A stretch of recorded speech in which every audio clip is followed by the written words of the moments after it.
Dunyadari is brought to you by CoinSwitch Kuber. Download the app now. भाई साहब, bitcoin में trade करना आखिर फ्लेक्सिबल कितना है? आपके पैसे हैं, जब चाहो आपके पास, जब आप चाहो बिटकॉइन में 24/7। CoinSwitch कुबेर डाउनलोड करो और बिटकॉइन में ट्रेड करो। Simple, credible, flexible. ट्रेड कर बेफिक्र।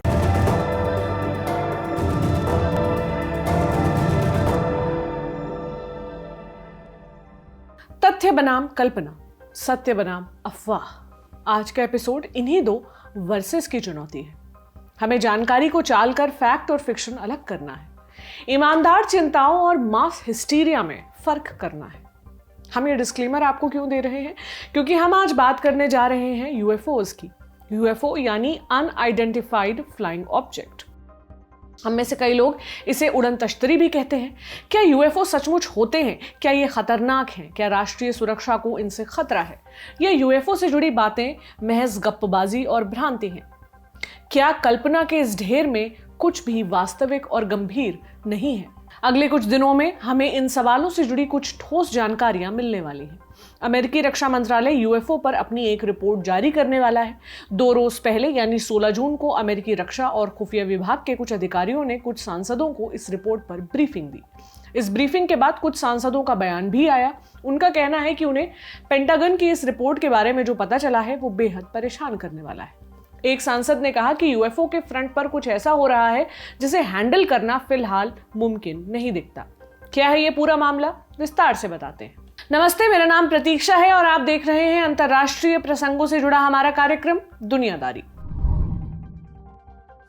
आज से 74 बरस पहले की बात है। साल था 1947, तारीख 24 जून। वॉशिंगटन स्टेट में ज्वालामुखी का एक पहाड़ है, नाम है माउंट रेनियर। इससे कुछ दूर आकाश में एक कॉलेयर A2 विमान उड़ रहा था। इसके पायलट थे केनेथ आर्नल्ड।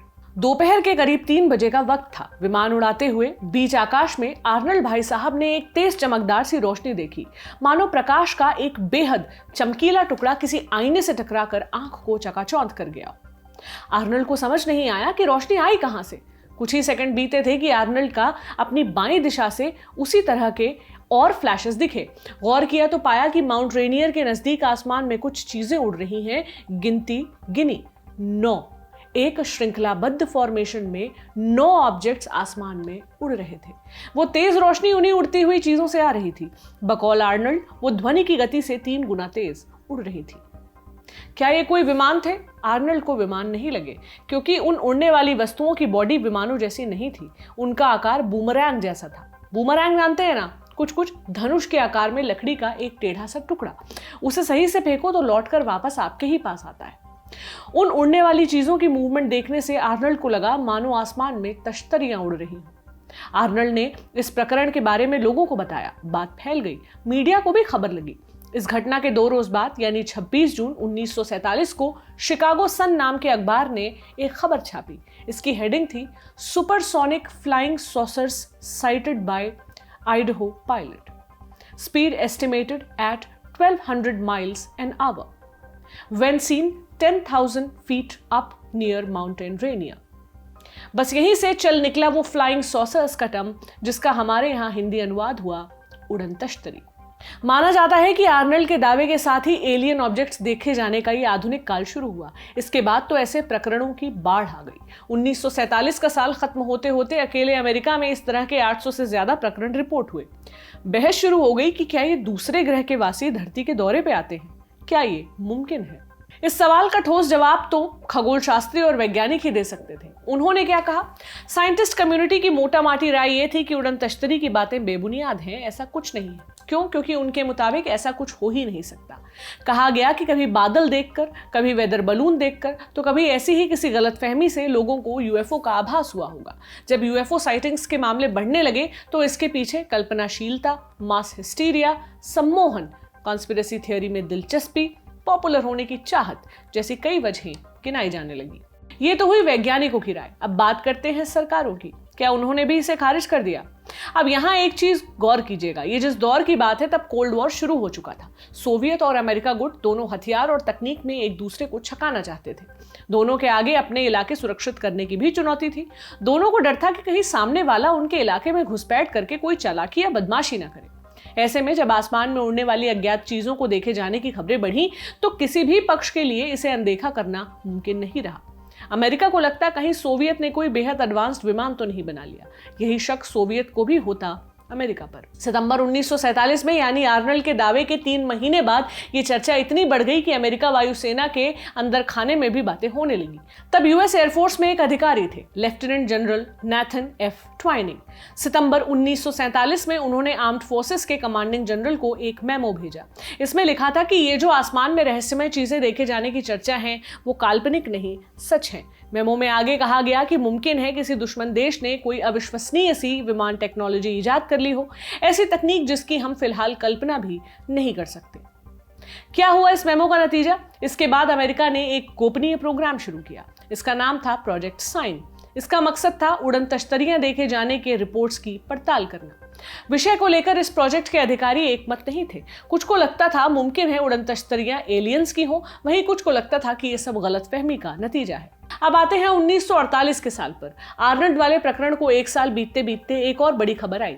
ये बात है 24 जुलाई 1948 की। मौसम साफ था। अमेरिका की ईस्टर्न एयरलाइंस का एक विमान DC-3 करीब 5000 फुट की ऊंचाई पर उड़ रहा था। तड़के करीब 2:45 बजे होंगे। एकाएक विमान के पायलट क्लेरेंस चिल्स और को पायलट जॉन विटेड ने अपनी दक्षिण पश्चिमी दिशा में उड़ रही एक विशाल वस्तु देखी। उस ऑब्जेक्ट का आकार सिगार जैसा था। उसमें किसी आम विमान की तरह डैने नहीं थे। उस ऑब्जेक्ट के पीछे से तेज रोशनी निकल रही थी। उसके निचले हिस्से में एक नीले रंग की आभा निकल रही थी। वो ऑब्जेक्ट अद्भुत रफ्तार से उड़ते हुए DC-3 विमान के करीब आया। इतने करीब कि दोनों पायलट्स ने उसे देखा। उस उड़ रहे ऑब्जेक्ट में खिड़कियों की 2 पंक्तियां हैं, मानो उस ऑब्जेक्ट के भीतर 2 मंजिलें होंगी। उन खिड़कियों के भीतर उस ऑब्जेक्ट के भीतरी हिस्से में बहुत तेज रोशनी थी। वो ऑब्जेक्ट DC-3 विमान की तरफ ही बढ़ रहा था कि अचानक उसे एक अविश्वसनीय टर्न लिया और गुम हो गया।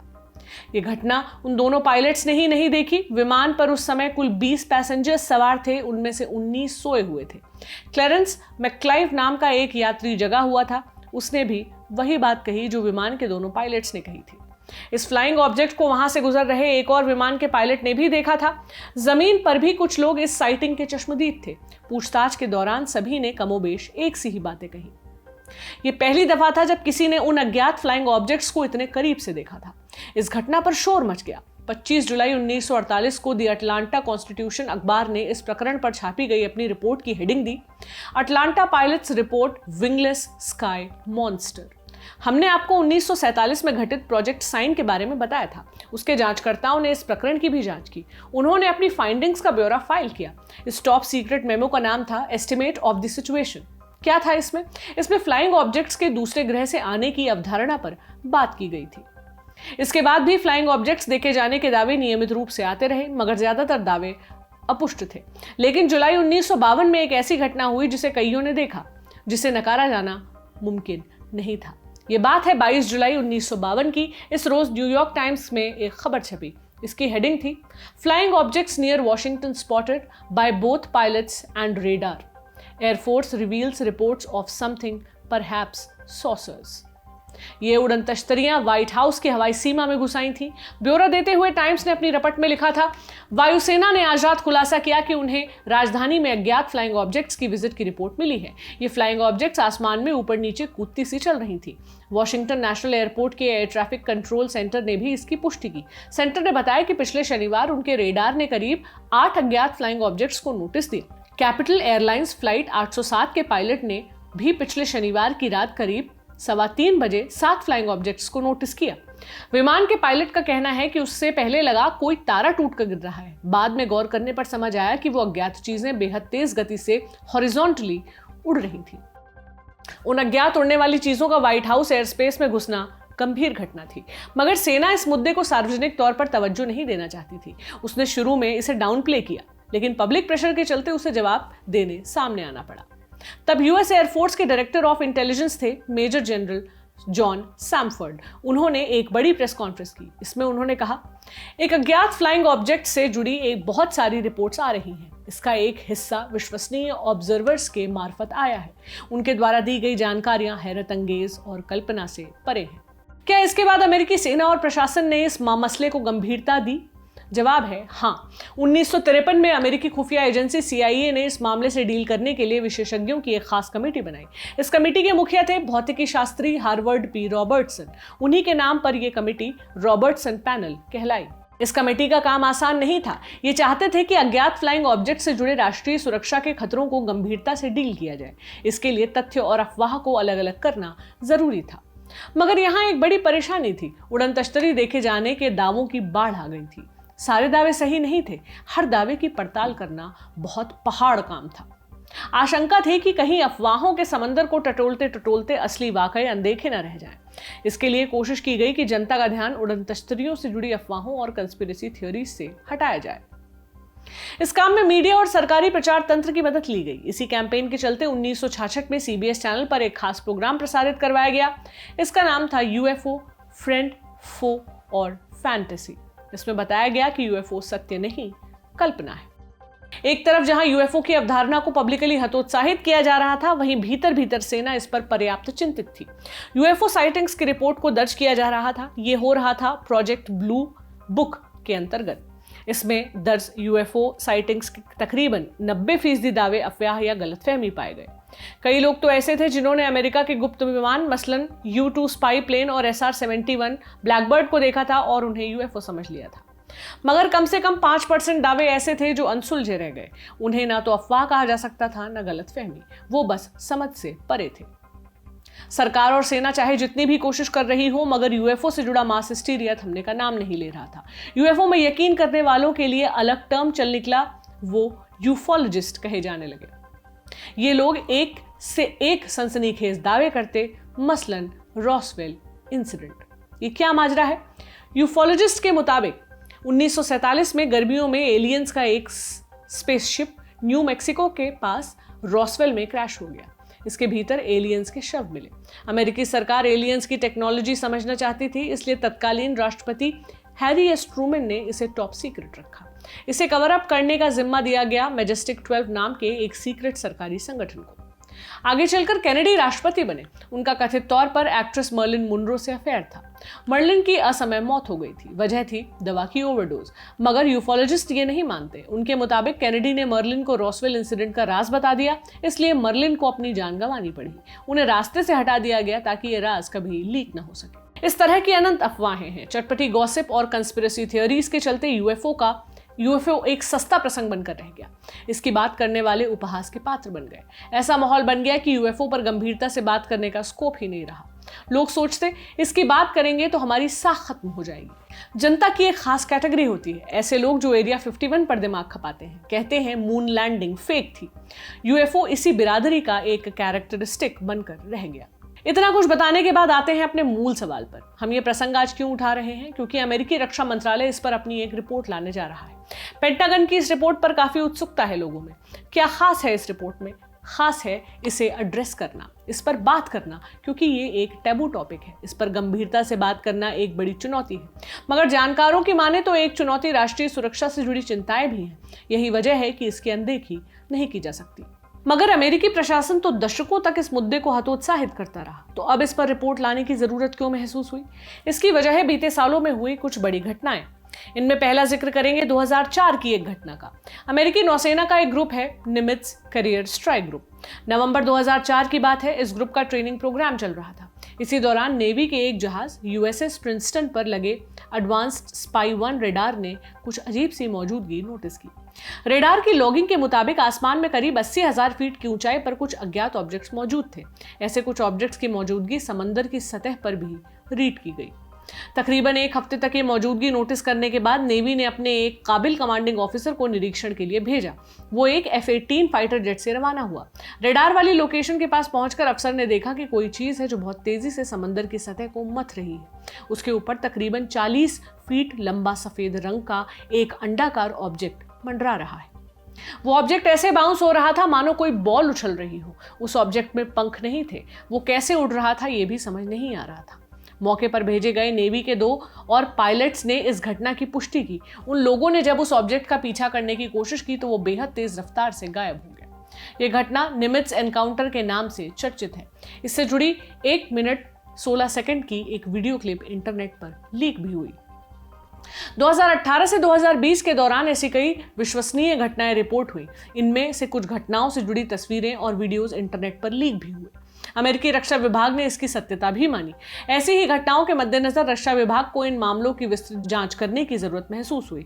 इसलिए अगस्त 2020 में तत्कालीन डिप्टी डिफेंस सेक्रेटरी डेविड नॉरक्विस्ट ने एक टास्क फोर्स का गठन का ऐलान किया। इसका मकसद था यूएफओ से जुड़े मामलों की जांच करना। डिफेंस डिपार्टमेंट यूएफओ के लिए यूएपी शब्द इस्तेमाल करता है। यूएपी माने अनआइडेंटिफाइड एरियल फिनोमेना। बढ़ती चिंताओं के मद्देनजर 2020 में अमेरिकी सांसदों ने एक कानून पास किया। इसके तहत पेंटागन और खुफिया विभाग को निर्देश दिया गया कि वो यूएफओ के साथ हुए एनकाउंटर्स का ब्यौरा मुहैया कराएं। ऐसे ब्यौरे जो अब तक सीक्रेट रखे जाते थे वो सांसदों के आगे पेश किए जाएं। इन्हीं डेवलपमेंट्स का नतीजा है पेंटागन की वो रिपोर्ट जो 25 जून तक कांग्रेस के आगे पेश होने वाली है। इस रिपोर्ट के आने के पहले ही इससे जुड़ी खबरें आने लगी हैं। क्या पता चला है? मीडिया रिपोर्ट्स के मुताबिक खुफिया अधिकारियों को इन यूएफओस के एलियंस के साथ कनेक्शन होने का कोई सबूत नहीं मिला है, मगर वो इस पहेली को सुलझा भी नहीं सके हैं। वो नहीं जान सके कि ये रहस्यमय उड़ने वाली चीजें क्या हैं, इनकी तकनीक क्या है। खबरों के मुताबिक ये अज्ञात चीजें एलियन से जुड़ी हो सकती हैं। इस आशंका को भी खारिज नहीं किया गया है। 2 दिन पहले यानी 16 जून को एक और बात हुई। इस रोज नेवी और खुफिया विभाग ने संसद की हाउस इंटेलिजेंस कमेटी के आगे पेंटागन रिपोर्ट से जुड़ी एक ब्रीफिंग दी। इस ब्रीफिंग में शामिल कुछ सांसदों ने इस पर बयान भी जारी किया। इनमें से एक हैं टिम बर्शेट। उन्होंने कहा कि ब्रीफिंग में दी गई जानकारी परेशान करने वाली है। टिम बोले, स्पष्ट है कुछ बड़ा हो रहा है, कुछ ऐसा हो रहा है जिसे हम हैंडल नहीं कर सकते। अमेरिका के एक धड़े में एक आशंका यह भी है कि कहीं ये यूएफओ चीन या रूस द्वारा बनाए गए अति विकसित एयरक्राफ्ट तो नहीं। इस बारे में पूछे जाने पर टिम बर्शेट ने कहा, यह बकवास है। अगर रूस के पास यूएफओ टेक्नोलॉजी होती तो वो हम पर शासन कर रहे होते। ये कुछ ऐसा है जो अगर सच में है तो हमारे ग्रह का नहीं हो सकता। ये कुछ ऐसा है जो शायद हमारी गैलेक्सी के बाहर का है। कई और जानकारों की भी यही राय है। मसलन अमेरिका के advanced aerospace threat identification program के पूर्व निदेशक लुइस एलिजोंडो, उन्होंने वॉशिंगटन पोस्ट को दिए इंटरव्यू में कहा, यूएफओ बहुत गंभीर खतरा है हमारे लिए। हमने ऐसी घटनाएं देखी हैं जहां इन यूएफओज ने हमारे देश की न्यूक्लियर क्षमता में दखलंदाजी की, उन्हें ऑफलाइन कर दिया गया। दूसरे देशों में भी ऐसी घटनाएं हुई हैं। हमारे पास डेटा है कि यूएफओज ने कुछ देशों की न्यूक्लियर टेक्नोलॉजी में इंटरफेयर किया और उसे ऑन कर दिया। एलिजोंडो ने आगे कहा, हमारा मानना है कि ये ऐसी तकनीक है जो हमसे कई पीढ़ी आगे है। हम जिसे नेक्स्ट जनरेशन टेक्नोलॉजी कहते हैं उससे भी कई पीढ़ी आगे यूएफओस की टेक्नोलॉजी है। समझिए कि वो तकनीक हमसे 1000 साल आगे की है। अब सवाल है कि क्या पेंटागन की पूरी रिपोर्ट पब्लिक की जाएगी? उत्तर है नहीं। इसका एक बड़ा हिस्सा सार्वजनिक किया जाएगा, मगर इसमें कई जानकारियां गोपनीय कैटेगरी की भी हैं। सुरक्षा कारणों से उन्हें रिलीज नहीं किया जाएगा। ये पहली बार नहीं जब कोई देश आधिकारिक तौर पर यूएफओ से डील कर रहा हो। इससे पहले फ्रांस में भी ऐसी ही एक चर्चित रिपोर्ट आई थी। वहां कई रिटायर्ड आर्मी जनरल्स, वैज्ञानिक और अंतरिक्ष विशेषज्ञों ने मिलकर 90 पन्नों की एक रिपोर्ट तैयार की थी। इसका शीर्षक कुछ यूं था कि हमें यूएफओ से डिफेंस की तैयारी करनी चाहिए। इस रिपोर्ट में एक्सपर्ट्स ने कई आधारों पर विश्लेषण करके कहा था कि यूएफओस का दूसरे ग्रह से संबंध होने की अवधारणा को खारिज नहीं किया जा सकता। क्या सत्य है, क्या मिथ्या, क्या अफवाह है, क्या लेजिटिमेट कंसर्न है, ये फैसला एक्सपर्ट्स ही करें तो बेहतर है। फिलहाल एक चीज स्पष्ट है, ये कि यूएफओ से जुड़ी कई बातें अभी समझ से परे हैं, उनकी तकनीक समझ से परे है। मई 2021 में पूर्व राष्ट्रपति बराक ओबामा ने भी यही कहा था। सीबीएस को दिए एक इंटरव्यू में उन्होंने कहा था कि आसमान में ऐसी कुछ चीजें देखी गई हैं जिनके बारे में फिलहाल हम कुछ समझ नहीं रखते हैं। हमें नहीं पता कि वो है क्या। इसी पॉइंट पर हम आज का एपिसोड खत्म करते हैं। आज की दुनियादारी में इतना ही। आप अपना ध्यान रखिए। शुक्रिया।